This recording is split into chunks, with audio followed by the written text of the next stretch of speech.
भाई साहब ये जो प्लाट मैं खड़ा हुआ हूँ ये HI 1650 का प्लाट है और हमारे आदरणीय राकेश जी गौर बड़े भाई साहब इनका प्लाट है।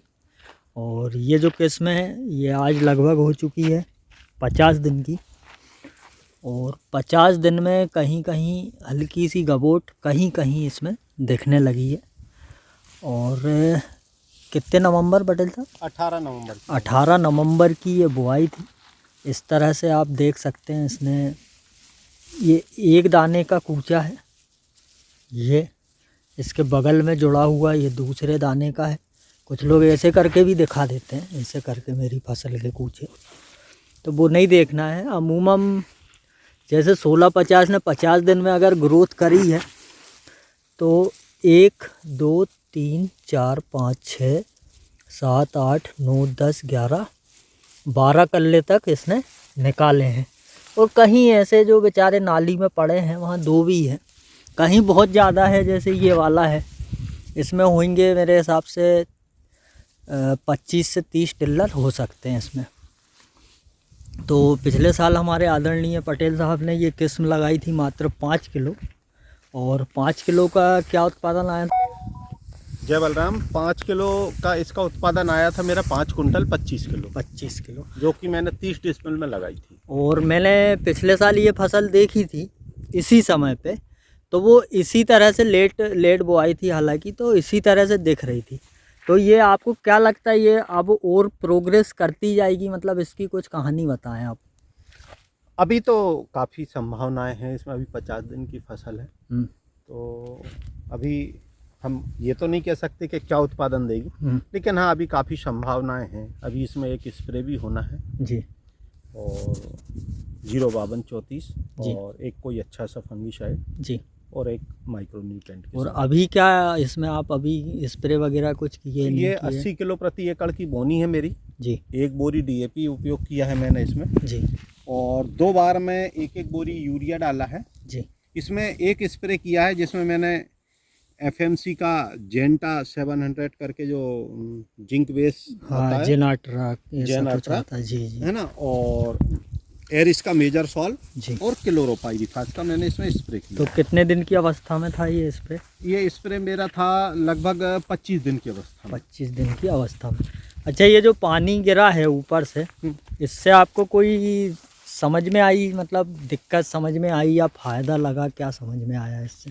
मैं तो ये बेमौसम बारिश को हमेशा नुकसानदायक मानता हूँ, क्योंकि इसमें हमारा पूरा मैनेजमेंट गड़बड़ हो जाता है जी। क्योंकि अब हमने इसमें जब हमें दूसरा पानी देना था और इसमें पानी गिरा, हमने इसमें यूरिया डाला है जी। लेकिन मेरा पिछला जो अनुभव रहा उसके हिसाब से मैं इतना कहूँगा कि जो हम पानी के पहले यूरिया फेंक के और फिर पानी देते हैं जी, उसके रिजल्ट और उसकी फसल बहुत बढ़िया बनती है। उस तुलना में ये फसल कमज़ोर रह गई है। मैं ये मानता हूँ कि अगर ये पानी 4-6 दिन बाद गिरता, तब अगर हम यूरिया डाल चुके होते तो और बहुत बेहतर फसल होती आज ये। अच्छा, आपने जितनी भी वैरायटियाँ लगाई हैं उन वैरायटियों में से आप इस वैरायटी को कितने नंबर पर रखना चाहते हैं? वैरायटी ओवरऑल डाटा के हिसाब से नो डाउट बहुत अच्छी है, लेकिन इस बार मेरे पास और भी जो 5-7 वैरायटियाँ लगी हुई हैं, 7-8 वैरायटी लगी हुई हैं जी। आज की तारीख में हम किसी को भी कम किसी को आंक नहीं सकते। अच्छा। ये पोजीशन पे है, बहुत बढ़िया लगा है। मेरे पास 3386 है, 3385 है, 3406 है जी जी, DBW 327 है जी, JJW 547 513 जी, ये सब सकस भी लगी हुई है मेरे पास।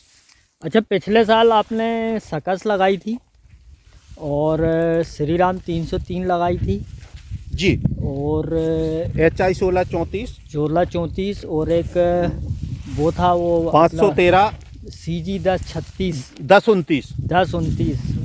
तो इनमें से आपको कौन सी वैरायटी सबसे अच्छी समझ में आई? मुझे लास्ट ईयर के परफॉर्मेंस के हिसाब से सबसे अच्छा HI 1650 सकस और 513, 3 वैरायटी समझ में आई, सबसे बेस्ट समझ में आई थी। चलिए, बाकी 300 ये दोनों 5-5 किलो थी सकस और ये जी, इसलिए मैं ज़्यादा कुछ नहीं, बाकी 547 वो 513 सब बेस्ट वैरायटी। भाई साहब ये है वियाग्रो गोल्ड 70% बायो ग्रेन्यूल्स CB 140, ये यूरिया के साथ मिला के डाला था शुरू में, और यहाँ ये इसमें बचा हुआ पड़ा है, क्या पता इनके कर्मचारियों ने डाला कि नहीं इसको पूरे तरीके से।